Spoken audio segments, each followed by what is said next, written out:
Hi అండి, అందరికీ నమస్తే. Welcome back to our channel Hannu Geetu world.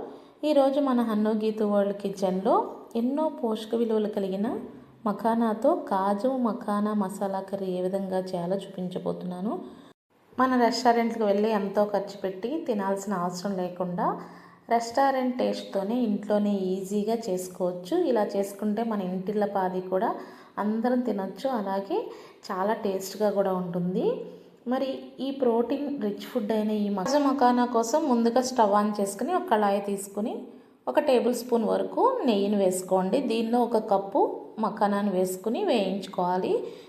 ఇవి ఎంతసేపు వేయించుకోవాలంటే మనం వేయించుకుంటూ మధ్యలో ఒకదాన్ని చెక్ చేసుకున్నట్లయితే క్రిస్పీగా తునిగిపోవాలి. చూడండి, ఇప్పుడు ఇది తొలగలేదు కదా, ఇంకా కొంచెం సేపు వేయించుకోవాలి. మళ్ళీ ఇంకొకసారి మనం చెక్ చేసుకోవాలి. ఇప్పుడు చూడండి, నేను ఒక మఖానా తీసుకుని ఇలా వేళ్లతో నలిపినట్లయితే చక్కగా క్రిస్పీగా ముక్కలుగా విడిలిపోయింది కదా. ఇప్పుడు మనం స్టవ్ ఆఫ్ చేసుకుని వీటిని పక్కకు తీసుకుని పెట్టుకోవాలి.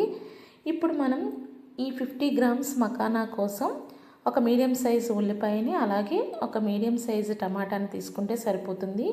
కరెక్ట్గా ఈ 50 గ్రామ్స్కి మీడియం సైజు 2 సరిపోతాయి. ఇప్పుడు వీటిని పెద్ద పెద్ద ముక్కలుగా కట్ చేసుకుని పెట్టుకోవాలి.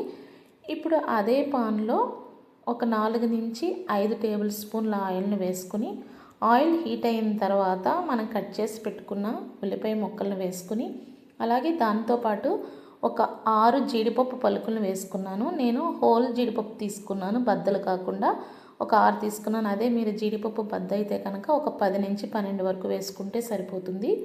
ఇప్పుడు ఇవి ఒక 50% ఫ్రై అయిన తర్వాత టమాటో ముక్కలను కూడా వేసుకుని టమాటో ముక్కలు మెత్తపడే వరకు దీన్ని ఫ్రై చేసుకోవాలి. చూడండి, ఇప్పుడు టమాటో ముక్కలు అయితే మెత్తపడిపోయాయి కదా. ఇప్పుడు దీనిలోకి స్టార్ ఫ్లవర్లో ఒక పెటల్ మాత్రమే వేసుకోండి. అంటే స్టార్ ఫ్లవర్ కొంచెం రేకలు రేకలుగా ఉంటుంది కదా, ఒక్క రేకను వేసుకుంటే సరిపోతుంది. అలాగే ఒక బిర్యానీ ఆకును కూడా వేసుకుని వేయించుకుని చల్లార్చుకోవాలి. ఇది చల్లారిన తర్వాత ఒక మిక్సీ జార్లోకి తీసుకొని దాంతోపాటు 1 ఇంచు దాల్చిన చెక్క, 1 యాలక, అలాగే 3 లవంగాలు, 1 ఇంచు అల్లం ముక్క, ఒక 5 వెల్లుల్లి రెబ్బలను కూడా వేసుకుని మెత్తగా పేస్ట్ లాగా చేసుకోవాలి. చూడండి, ఈ విధంగా మెత్తగా పేస్ట్ లాగా అవ్వాలి. ఇప్పుడు స్టవ్ ఆన్ చేసుకుని అదే పాత్రలో ఒక 4 టేబుల్ స్పూన్ల వరకు ఆయిల్ని వేసుకుని మనం మిక్సీ పట్టుకున్న పేస్ట్ని వేసుకుని అలాగే ఒక 2 పచ్చిమిర్చి చీలికలు, 1 టేబుల్ స్పూన్ కారం, కొద్దిగా పసుపు, రుచికి తగ్గ ఉప్పుని వేసుకొని మొత్తం ఫ్రై అయిన తర్వాత నూనె పైకి తేలుతున్న టైంలో ఒక 1/2 లీటర్ వరకు వాటర్ని పోసుకుని 5 నిమిషాలు కుక్ చేసుకోవాలి. నేను ఈ పచ్చిమిర్చి, కారం, ఉప్పు, పసుపు వేసే వీడియో క్లిప్ మిస్ అయింది, అందుకని నేను చూపించలేకపోతున్నాను. ఆయిల్ వేడైన తర్వాత ఆ పేస్ట్తో పాటు పచ్చిమిర్చి, ఉప్పు, పసుపు, కారాన్ని వేసుకుని నూనె పైకి తేలాక 1/2 లీటర్ వాటర్ని వేసుకుని ఇలా 5 నిమిషాలు కుక్ చేసుకోండి. ఇప్పుడు ఇలా నూనె పైకి తేలాక మనం ముందుగా వేయించి పెట్టుకున్న మఖానాతో పాటు ఒక 25 గ్రామ్స్ జీడిపప్పును కూడా వేసుకోవాలి. నా దగ్గర జీడిపప్పు నెయ్యిలో వేయించింది రెడీగా ఉంది కాబట్టి నేను ఇప్పుడు వేసేసుకున్నాను. పిల్లల కోసం నేను వేయించి పెట్టుకుంటాను, స్నాక్స్ లాగా తింటారని. నా దగ్గర రెడీగా ఉంది కాబట్టి నేను వీటితో పాటు వేసుకున్నాను. మీ దగ్గర జీడిపప్పు అలా రెడీగా లేకపోతే మఖానా వేయించుకున్నప్పుడే 25 గ్రామ్స్ జీడిపప్పును కూడా వేసుకుని వేయించుకోండి. ఇప్పుడు దీన్ని ఒకసారి కలుపుకొని మళ్ళీ ఇంకొక 5 నిమిషాలు కుక్ చేసుకుందాము.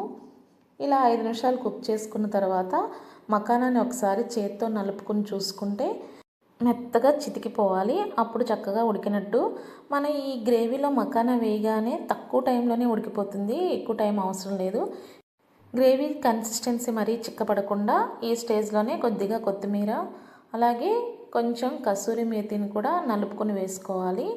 ఫైనల్గా దీనిలో మనం మంచి టేస్ట్ కోసం, రెస్టారెంట్ టేస్ట్ కోసం 1 టేబుల్ స్పూన్ నెయ్యిని కానీ లేదంటే 1 టేబుల్ స్పూన్ పాల మీద మేగడ ఉంటుంది కదా మన ఇంట్లో ప్రిపేర్ చేసుకున్నది, ఆ పాల మేగడను కానీ రెండిట్లో ఏది అవైలబుల్గా ఉంటే అది వేసుకుంటే కూరకి మరింత రుచి వస్తుంది. అది ఫైనల్గా మనం కూర దింపేటప్పుడు వేసుకోవాలి. చూడండి, గ్రేవీ కన్సిస్టెన్సీ ఈ విధంగా ఉంటే సరిపోతుంది. మరీ చిక్కగా ఉందంటే మనం స్టవ్ ఆఫ్ చేసిన తర్వాత తినే టైంకి ఇంకా తిక్కగా అయిపోతుంది. కాబట్టి గ్రేవీ కన్సిస్టెన్సీ ఈ స్టేజ్లో ఉన్నప్పుడే మనం స్టవ్ ఆఫ్ చేసేసుకోవాలి. ఇది అన్నంలోకే కాదు, చపాతీ, బగారా రైస్లో కానీ పుల్కా లేదా నాన్స్లోకి దేనిలో అయినా సరే చాలా టేస్ట్గా ఉంటుంది.